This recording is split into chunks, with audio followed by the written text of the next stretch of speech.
Masyarakat sipil peduli bencana mendesak Gubernur Aceh atau Zaki Manaf agar bersurat kepada Presiden Prabowo Subianto untuk segera mendeklarasikan banjir Sumatera sebagai bencana nasional.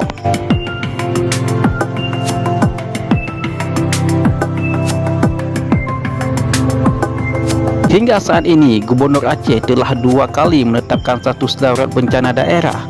Tetapi penanganan krisis masih berjalan imbas. Belum lagi ke depan kita akan menghadapi dengan proses stabilitas rekonstruksi bencana pada tahap ini.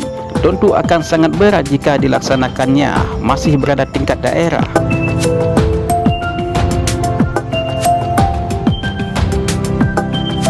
Menurut juru bicara Koalisi Masyarakat Sipil Peduli Bencana, Olianda Wawisa, merespon penanganan banjir dan longsor di Aceh hingga kini belum berjalan secara masif dan terpatangani dengan baik. Sudah 4 pekan masih ada bencana masyarakat korban terdampak beberapa daerah di pengungsian atau di menasah maupun balai-balai desa. Lumpur dan kayu-kayu bekas banjir masih sesarang di rumah dan pemukiman warga. Masalah lainnya adalah kesediaan air bersih. Hingga saat ini masih ada masyarakat memanfaatkan air sungai atau bekas tumpukan hujan untuk kondisi serta mencuci pakaian.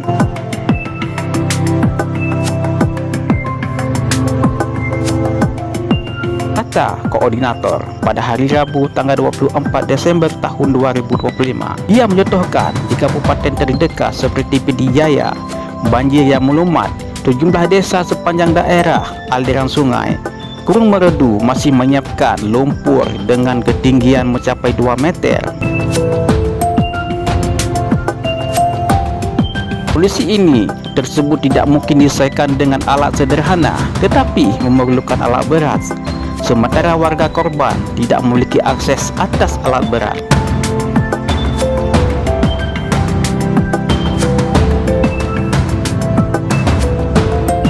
Beberapa korban juga terpaksa mengeluarkan uang hingga jutaan rupiah demi membayar jasa pihak lainnya untuk membersihkan rumahnya dari lumpur dan tumpukan kayu. Lagi-lagi kata dia, tidak semua korban punya kemampuan pada situasi seperti ini.